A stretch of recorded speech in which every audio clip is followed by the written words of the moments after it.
오늘 말씀 함께 보겠습니다. 민수기 4장 34절에서 49절입니다. 오늘 본문은 정리하는 느낌이에요. 그동안에 고핫 자손, 그다음에 무라리 자손, 그다음에 게르손 자손, 이렇게 그 자손들의 임무에 대해서 주일 본문 그리고 어제 본문까지 기록이 되어 있는데, 오늘은 그 고핫 자손의 인원, 그리고 게르손 자손의 인원, 그리고 무라리 자손의 인원에 대해서 총정리하고 그냥 마치는 본문입니다. 그럼 여기서는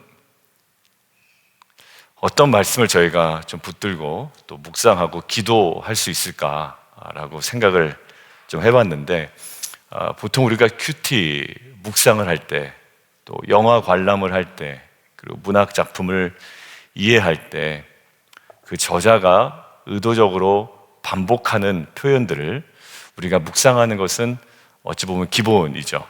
그러니까 오늘 보면 반복되는 표현이 좀 있습니다. 그리고 그동안에 우리가 묵상하지 않았던 내용을 중심으로 좀 보면 좋을 것 같아요.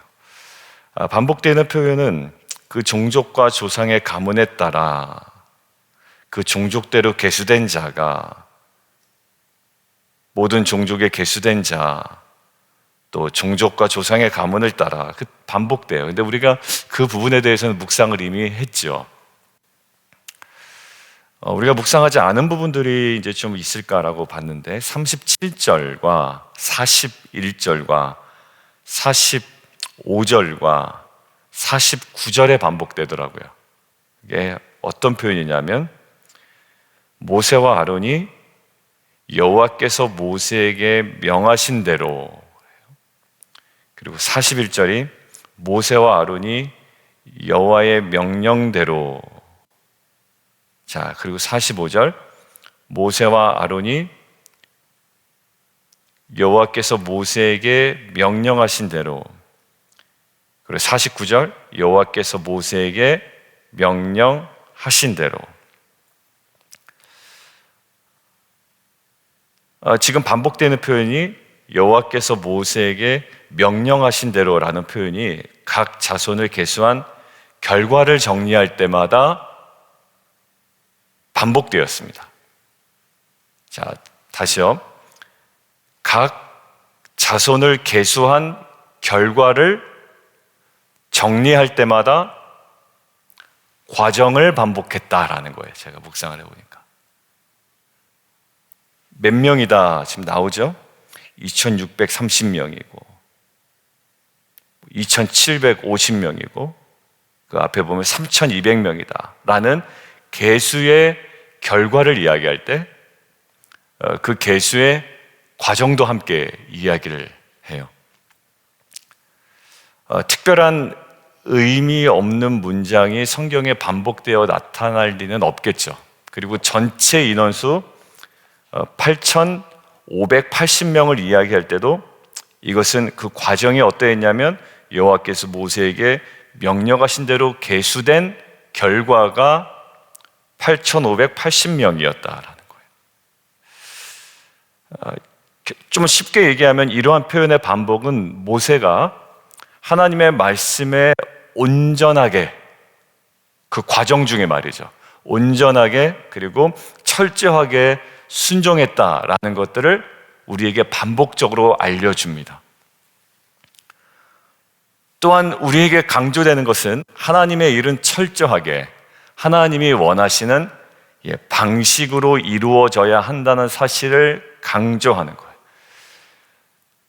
이걸 묵상하는데 하나가 딱 제 마음에 들어오는 건 뭐냐면, 하나님의 백성에게는, 그리고 빛과 소금 교회에게는, 그리고 우리 가정에는, 그리고 우리가 섬기고 있는 그 어떠한 공동체이든지 목표만 중요한 것이 아니라 하나님은 그 과정과 방법과 절차도 굉장히 소중하게 여기신다라는 거예요.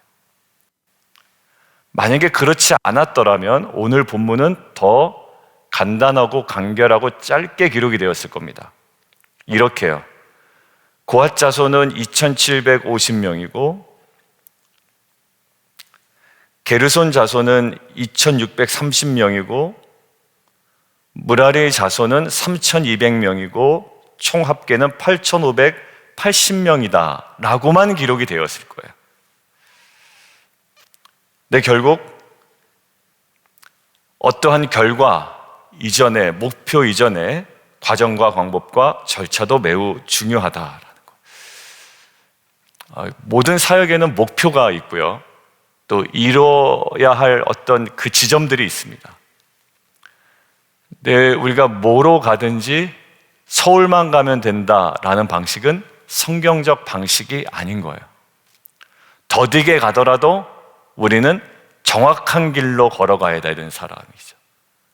정확한 진리로, 또 정확한 방향으로, 정확한 방식으로. 오늘 하루 무엇인가를 서둘러서 빨리 끝내려고 하기보다 오늘 이 말씀 볼 때 여호와께서 모세에게 명령하신 대로 계수해 나가는 것이 우리에게는 계수의 결과를 빨리 내는 것보다 더 중요한 것임을 오늘 하나님께서 말씀하십니다. 여러분들 어제 말씀 묵상할 때 그 게르손 자손에 대해서 나누었잖아요. 게르손 자손에 나누면서 게르손 자손이 그 회막을, 그러니까 그 휘장들을 가지고 이동하고 설치하죠. 근데 그들의 모든 행위가 어떠한 결과를 낳냐면 의미 있는 공간, 거룩한 공간을 구별하여 우리에게 딱 선사합니다. 그들이 칸막이를 치니 그 공간이 지성소가 갑자기 돼버리고, 칸막이를 치니 성소가 돼버리고, 칸막이를 치니 성전 뜰이 되어버리는 거예요. 자, 아름다운 공간이 되고 중요한 공간이 되고 거룩한 공간이 되죠. 여러분들 그 과정이 철저하지 못하면 뭔가 삐그덕거리고 그 공간은 굉장히 불안전해질 겁니다. 제가 어제 본문과 연결해서 묵상을 하다 보니 이런 생각이 들었어요. 저희가 사람들을 만나 대화할 때도 동일하구나라는 생각이 들었어요. 집사님 좀 만나요. 제가 이렇게 말씀을 드리고 만났는데 제가 목표란 건 뭐냐면 어떤 결과가 있는 거예요. 그 사람과의 만남 중에 내가 뭘 부탁을 하려고 한다든가 아니면 무엇을 요구를 한다든가, 그럼 그 결과를 이루면 되잖아요. 처음부터 가자마자 본론부터 툭 던지고 내가 사실 당신을 만나자고 한 건 이걸 부탁하려고 했던 거야, 아니면 이걸 내가 요구하고 싶었던 거야, 아니면 내가 당신에게 좀 마음이 상해서 이거 얘기하고 싶었어 라는 거. 여러분들 뭐 앞뒤 전후좌우 가리지 않고 굉장히 쿨할 수는 있어요. 그런데 그 공간이 되게 차가운 공간이 될 것 같고요, 너무 가슴 아픈 공간이 될 것 같은 거예요. 그것이 좋은 부탁이건 아니면 어떠한 무엇이든지 간에. 근데 여러분들 이 하나님께서 원하시는 단어 하나 선택하는 건 너무 중요한 것 같아요. 왜냐하면 그 방식에서, 과정에서. 여러분들 누군가의 대화에서, 특별히 큐티 나눔에서도요, 어제는 참 남자 3명이 모여서 조용한 가운데 참 서로 나눔에서 또 깨달아진 것도 얘기하고, 또 저분 나눔에서 또 깨달아진 것도 얘기하고 하다 보니까 주고받고 하다니까 생각보다는 조금 뭐 이렇게 시간이 더 갔던 것 같아요. 3명이었는데도. 그런데 그러면서 제가 돌아오면서 생각이 들었던 게, 참 단어 하나하나 잘 선택하는 것도 우리의 만남 중에 하나님의 방법과 과정과 방식과 절차를 잘 지키는 거룩함이겠다라는 생각이 들었어요. 막 얘기하잖아요. 뭐 하나 상황 보면 막 이거 왜 이래 저거 왜 이래 막 이럴 수 있어요, 우리가. 그런데 그게 그 공간을 아프게 만들고 답답하게 만들고 차갑게 만들어요. 냉소적이게 만들고. 근데 어제 참 따뜻했어요. 근데 그게 왜 그럴까? 단어 하나, 선택 하나하나, 표현 하나하나, 무엇을 소중하게 여겼기 때문에, 그 과정을 소중히 여겼기 때문에. 내가 이 사람과의 만남에서 내가 이것들을 이뤄내야지, 내가 강요해야지, 아니면 주입해야지, 아니면 내가 얻어내야지, 이런 결과만을 우리가 힘쓰다 보면 사실 어제 게르손 자손이 형성하려고 했던 그 아름다운 공간이 아니라 굉장히 답답한 공간, 그리고 가슴 아픈 공간, 아주 차가운 공간이 되어버릴 것 같은 거예요. 여러분들, 오늘 인구조사의 결과를 얘기하지만 다시 한번 정리합니다. 과정을 반복해서 알려줍니다. 인구조사의 결과를 얘기해 주지만 그 과정이 어떠했는지를 이야기해 줍니다. 오늘도 저는 이제 오전에 목회자 모임이 있거든요. 그때 말씀드린 대로 제가 착각했다라는 그 모임이, 목사님들하고 만나서의 대화를 어떻게 해야 되는지 적어놨어요. 보통 목사님들 만나면 어떤 얘기 많이 할까요? 성도님 많이 불어났냐고 뭐 이런 뉘앙스로도 얘기하고요.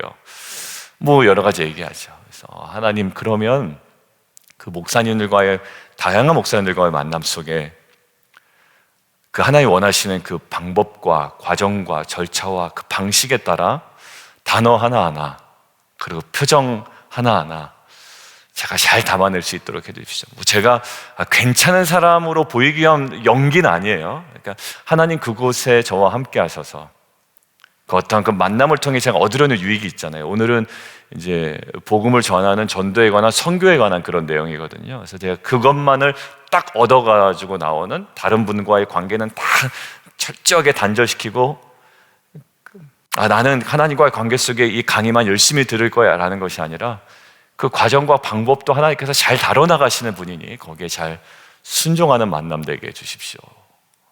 이렇게 제가 좀 정리하고 오늘 갑니다. 여러분들, 그리고 두 번째는 오늘 반복되는 표현이 뭐냐면 30세에서 50세까지예요. 8,580명입니다. 레위인 총 합계, 1개월 이상 된 레위인 총 합계가 얼마였게요? 22,000명이었습니다. 그죠? 우리 지난주에 우리가 함께 봤잖아요. 지난주였나요? 네, 지난주였어요.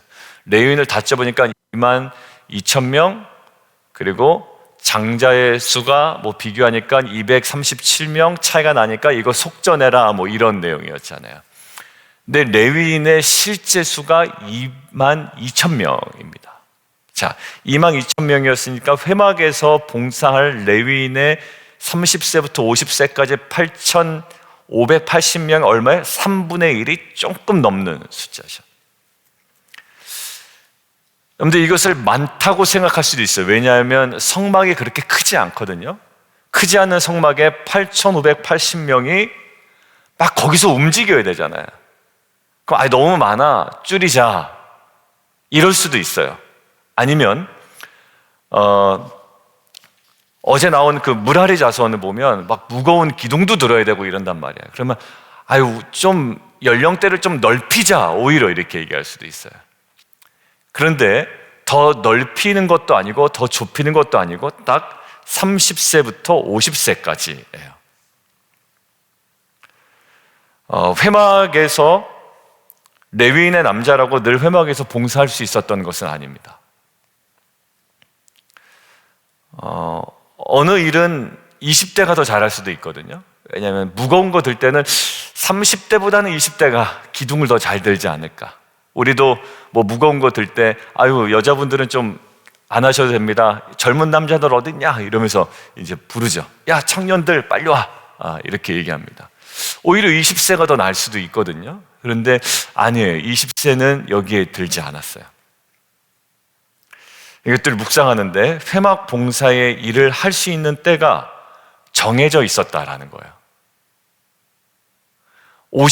누굴 보니까 51세야. 근데 51세인데 창창해. 누구는 이제 51세가 됐는데 이제 좀 체력적으로 떨어져 보이는데요. 누구는 51세인데 괜찮아 보이는 거예요. 그러면 51세 껴주자, 저분은. 근데 어느 분은 30세인데도 좀 연약해 보일 수 있죠. 근데 여기는 그냥 30세부터 50세까지예요. 50세 이후에 회막에서 봉사하며 살고 싶다고 해도 그렇게 할 수가 없습니다. 결국 하나님의 일을 할 수 있는 때는 하나님이 정해주신다라는 생각이 들었어요. 만약에 때가 안 되었다고 하나님께서 말씀하시면 간절한 마음으로 때가 될 때까지 겸손히 기다려야 됩니다. 이것은 레위인은 지금 신약시대 누구죠? 성도죠. 그러면 성도의 삶은 단순히 교회 일을 칭하는 것은 아닙니다. 그러니까 이 모든 것들, 레위인으로서 이 땅에 살아가는 모든 우리의 삶은 제사장적 사명을 가지고 살아가는 거예요. 베드로전서 2장에 있는 것처럼 너희는 택한 족속이요 왕 같은 제사장이다. 결국 우리가 어떤 일이든 간에 그것들을 해야 할 때가 있고 또 하나님께서 내려놓으라고 하시면 언제든지 내려놓아야 합니다. 교회 사역만 얘기하는 건 아니라고 이야기했어요. 그러므로 우리에게 반대로 얘기하면 기회를 주실 때, 특권을 허락하실 때, 왜요? 전체 22,000명 중에 8,500명 정도만 감당했거든요. 어찌 보면 큰 특권이죠. 조금 더 확대해 볼까요? 20세 이상 싸움에 나갈 만한 남자들 계수하니까 몇 명이에요? 60만이 넘는단 말이에요. 전체 인원도 아니라 그 20세 이상 남자 인원이 60만인데 그 중에 얼마입니까? 8,000명이에요. 그 중에 8,000명도 아니죠. 그거와 별도의 8,000명이에요. 그러니까 결국 몇 분의 몇이에요? 거의 그냥 60만에 6천으로만 계산하면 어느 정도 됩니까? 100분의 1 정도, 그러니까 1% 정도예요. 대단한 특권입니다. 무겁고 힘들고 그러지만 그 무라리 자손이 이것들을 견고하게 세우지 않으면 성물 하나에 법궤 하나 갖다 놓는다고 거기는 성막이 되어지지가 않아요. 틀을 잡아야 되고 스트럭처를 세워야 되고 거기에 공간을 예쁘게 구분해야 되고 그리고 거기에 이제 진정한 법궤나 그런 어떤 성물들 하나하나가 배치돼야 하나님께서 완벽하게 구상하신 성막이라는 큰 그림이 완성됩니다. 너무 하나하나가 소중한데 거기에 선발된 8,500명 정도예요. 굉장히 특권이지만 기회를 주실 때 사실 감사함으로 충성하게 감당해야 됩니다. 여러분들 말씀 정리합니다. 회막에서 복무하고 봉사할 사람을 직접 지정해 주십니다. 30세부터 50세까지. 그리고 그 임무를 상세하고 구체적으로 맡기시고 또 질서에 따라 일하게 하십니다. 모세와 아론과 회중의 지도자들은 단지 무엇에 전심으로 나아가죠? 하나님께서 모세에게 명령하신 대로 그 과정을 철저하게 순종해 갑니다. 그 방법과 절차와 방식대로 그 과정을 충실하게 채워나간 이후에 얻어진 결과가 8,580명이었습니다. 일꾼을 세우신 분은 바로 하나님이십니다. 하나님께서 내가 하고 싶다고 한 건 아니에요. 저는 28살인데 제가 좀 해보겠습니다. 아마 허용되지 않았을 것 같아요. 물론 나중에 보면 25세가 나옵니다. 민수기 뒷부분에. 아마 수습기간이 아니었을까라고 이렇게 얘기하고. 나중에 역대기 이후에 가보면 20세로 나오거든요. 아마 그때는 인구 감소에 의해서 이게 이제 공동체 전체적으로 반영된 것이 아닐까라고 이제 생각이 됩니다. 결국 일꾼을 세우신 분은 바로 하나님이십니다. 교회도 마찬가지인 것 같아요. 하나님의 일은 하나님이 정하신 일꾼에 의해서 하나님의 방식으로 하나님의 때에 진행되어야 합니다. 여러분들 우리의 일상으로 돌아가 볼까요? 우리의 일상도 마찬가지입니다.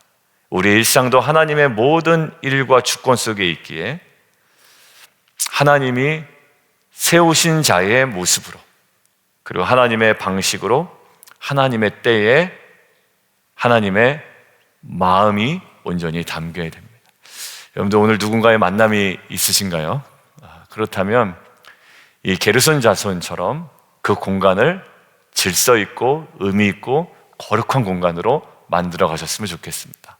하나님이 원하시는 방식의 표정과 만남과 대화와 단어 하나하나에 그 정제된 모든 표현들이 그 공간을 하나님께서 이루시려는 그 아름다운 공간으로 만들어 가실 줄 믿습니다. 이러한 사실을 우리가 좀 잊지 말고 우리에게 맡겨진 사역을 질서 있게 또 충성스럽게 아까 말씀드린 대로 진심과 전심으로 감당해 나가는 저와 여러분 되기를 주님의 이름으로 축원드립니다. 함께 좀 기도하겠습니다. 자, 우리 함께 기도할 때 오늘 각 자손을 계수한 결과를 정리할 때마다 과정이 어떠했는지를 우리에게 알려줍니다. 마치 하나님께서 이렇게 저희에게 물어보실 것 같아요. 하나님, 이러한 결과를 우리가 이루어냈습니다 라고 할 때 똑똑똑 다시 한번 얘기하시는 거예요. 근데 과정은 어떠했냐라고 물어보실 것 같아요. 모세와 아론과 지도자는 모세에게 명령하신 대로 계수해서 이 결과가 나왔는데 너의 결과는 어떠한 방식과 과정을 통과한 결과이냐고 물어보실 것 같은 거예요. 만남을 통해 내가 원하는 것들을 얻어낼 수 있습니다. 그런데 그 만남의 모든 과정이 어떠했는지 참 과정이 중요한 것 같아요. 이것은 성경에 아니더라도 세상에서도 많이 강조하는 부분이잖아요. 근데 하나님은 특별히 그 과정과 방식에 대해서 우리에게 관심을 갖고 계십니다. 그리고 그것들을 철저하게 알려주십니다. 그 과정과 방식에 대한 깨달음과 우리의 순종이 있게 하시고, 그리고 30세와 50세에 어찌 보면 굉장히 특권이고 또 그들에게 권리인데 하나님 우리에게 주어진 기회를 진심과 전심으로 충성을 다해 섬겨나가는 우리의 삶이 되게 해주십시오. 우리 함께 기도하며 나아가도록 하겠습니다. 우리 함께 기도하겠습니다.